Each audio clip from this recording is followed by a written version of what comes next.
Article شپ، گرد سفر اور فراز کے باب فکس ایسٹس ویریفیکیشن۔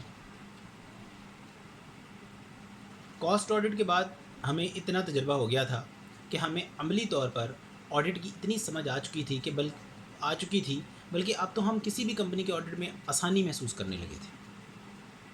میں زندگی سے نبرد آزما ہوں فراز، میں جانتا تھا یہی راہ ایک بچاؤ کی ہے۔ اس وقت فکس ایسٹ ویریفیکیشن کی ایک اسائنمنٹ فرم کے پاس آ گئی، جس کے لیے فرم کے بہت سے اسٹوڈنٹس کو بھیجا جا رہا تھا، کیونکہ یہ ایک طویل اسائنمنٹ تھی۔ اسی طرح کی اسائنمنٹ ہم نے پہلے کبھی نہیں کی تھی۔ ہاں، ہمیں فکس ایسٹ رجسٹر ضرور بنانا آتا تھا، مگر اس کے علاوہ اس وقت اس اسائنمنٹ کے سلسلے میں کچھ اندازہ نہیں تھا۔ آہستہ آہستہ ہمیں پتہ چلا کہ یہ شیخور پورہ روڈ پہ ایک فیکٹری تھی جہاں کافی تعداد میں فکس ایسٹس موجود تھے۔ ان سب کی نہ صرف فزیکل ویریفیکیشن کرنی تھی بلکہ ان کی کوڈنگ اور ٹیگنگ بھی کرنی تھی۔ ان تمام اثاثات کو ایک یونیک کوڈ دینا تھا۔ ان کی حالت بھی دیکھنی تھی کہ کیا کھاتوں میں ان کی جو ویلیو لکھی ہے اس سے مطابقت رکھتی بھی ہے یا نہیں۔ ہر کوڈ کا ایک سٹکر تھا جس کو ان اثاثات پر چسپاں کرنا تھا۔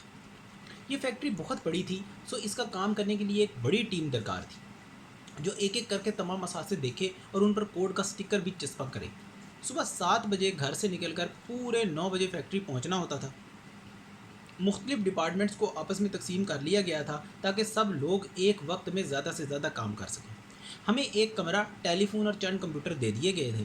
صبح 9 بجے فیکٹری پہنچ کے سب اسٹوڈنٹ باری باری فرم میں موجود receptionist cum P A to principal سے 9:15 بجے سے پہلے فون پر بات کرتے اور پر وقت فیکٹری پہنچنے کی یقین دہانی کرواتے ہیں۔ جو بھی 9:15 کے بعد فیکٹری پہنچتا اس کو غیر حاضر تصور کیا جاتا۔ اس کلائنٹ پر اس قسم کی سختی کی سب سے بڑی وجہ یہ تھی کہ فرم کے بہت سارے اسٹوڈنٹ یہاں کام کرنے کے لیے اس لیے بھیجے گئے تھے تاکہ یہ بڑی اسائنمنٹ جلد از جلد مکمل ہو جائے، لیکن اس کے لیے سب اسٹوڈنٹ کا یہاں تن دہی سے بلا تعطل کام کرنا بڑا ضروری تھا۔ سب ٹیمیں اپنے اپنے ڈپارٹمنٹس کی طرف چلی جاتی، وہاں پر متعلقہ اثاثے پر سٹکر لگایا جاتا اور اس کی حالت بھی نوٹ کی جاتی۔ دوپہر کو سب لوگ کھانے اور نماز کے لیے اکٹھے ہوتے اور پھر دوبارہ اپنے اپنے کام کے لیے چل پڑتے۔ شام تک جو بھی نوٹ کیا ہوتا وہ آ کر کمپیوٹر میں محفوظ کر لیتے۔ ان اثاثوں میں گاڑیاں بھی تھیں جن کے نمبر نوٹ کر کر کے ہر وقت ذہن میں نمبر ہی گھومتے تھے، بلکہ عام سڑکوں پر چلنے والی گاڑیوں میں کمپنی کی کوئی گاڑی دکھ جاتی تو پہچان لیتے تھے۔ کچھ ڈپارٹمنٹس ایسے تھے جہاں پر ملازمین کام کر رہے ہوتے تھے، تو ان جگہوں پر جانے کے لیے ملازمین کے آنے سے پہلے یا ان کی چھٹی کے بعد جانا ہوتا تھا تاکہ ان کے کام میں خلل واقع نہ ہو۔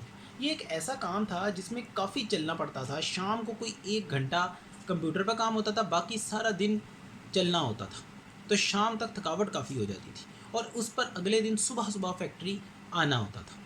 ہفتے کو عام طور پر فیکٹری میں ایڈمن ڈپارٹمنٹ میں چھٹی ہوتی تھی، اس لیے چھٹی والے ہفتے کو فرم آ کر اپنے اپنے کام کی رپورٹ دینی ہوتی تھی۔ یہ سلسلہ چلتا رہا یہاں تک کہ سب ٹیموں نے اپنا کام مکمل کر لیا۔ اس کے بعد سب ٹیموں کی تمام کمپیوٹر کی فائلوں کو ایک جگہ پہ اکٹھا کر کے ایک مکمل رپورٹ مرتب کی گئی، جس میں فیکٹری کے تمام اثاثے، ان کے متعلقہ کوڈ، ان کی حالت، ان کے کھاتوں میں درج قیمت، ڈپریسیشن اور اس کے علاوہ کوئی بھی خصوصی ریمارکس درج تھے، اور ایک مکمل فکس ایسٹ رجسٹر تیار کر لیا گیا تھا۔ فرم آ کر فکس ایسٹ رجسٹر کی مزید نوک پلک سنواری گئی اور اسے اس قابل بنایا کہ مینیجر صاحب ریویو کے لیے پیش کیا جا سکے۔ مینیجر صاحب کی تسلی کروانے کے بعد فکس ایسٹ پر ایک مکمل رپورٹ بنا کر پرنسپل صاحب کے دستخط کے ساتھ اسے کلائنٹ کو ایشو کر دیا گیا۔ اس طرح پوری اسائنمنٹ تقریباً 4 ماہ میں مکمل ہوئی۔